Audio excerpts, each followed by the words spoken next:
While it's still developing, Taiwan's long-term care infrastructure is increasingly unable to keep up with the nation's rapidly aging population. And a substandard quality of care means that the conditions of many seniors only get worse after they move into hospices. Some end up unable to leave their beds. But one hospice in rural Yunlin County 2 years ago started using a new approach to care. And the results have been helping some previously bedridden seniors to walk again. How did it manage to reach such improved results? Our Sunday in-depth report. Nurses, caregivers, and nursing home administrators from all across Taiwan joined together at this self-dependent care seminar, where they got a sense of what it's like for seniors to wear diapers and be confined to their bed. Before the test was over, those at the seminar would also get a chance to experience the type of physical restraints commonly used in Taiwan's long-term care facilities. Since I decided to become a caregiver, I need to be able to put myself in their shoes. But if it was my family member who was getting tied up today, I'd definitely be suffering myself, and it would be even harder to endure. For those in attendance, this series of activities helps reflect the absurdity of some of the methods used across the nation's long-term care institutions. We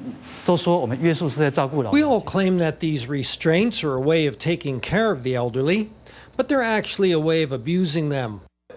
In 2025, Taiwan is expected to become what scholars call a super-age society, in which the average Taiwanese citizen will require an average of 7.3 years in long-term care and 8.5 months of bedside care before they die. Monthly fees charged by the approximately 1,500 hospices operating in Taiwan range anywhere from 20,000 to 30,000 NT and above. But even if their facilities and fire prevention equipment are up to spec, who's in charge of guaranteeing the quality of their care?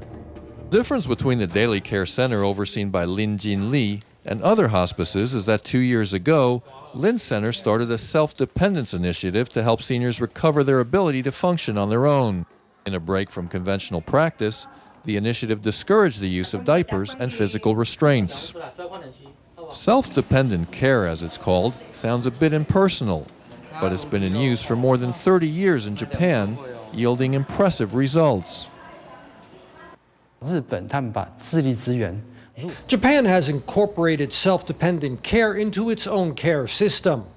They have two main principles. First is that everyone should bear individual responsibility for their own health and avoid disability. The second is that all service providers should emphasize efforts to help the elderly live independently. But without diapers, doesn't it even become more difficult to handle a situation in which a senior does end up soiling him or herself? The first thing we make sure of is that they get enough water, at least 1,500 cc per day. Next, we want to ensure that they have a sufficient daily caloric intake, at least 1,500 calories.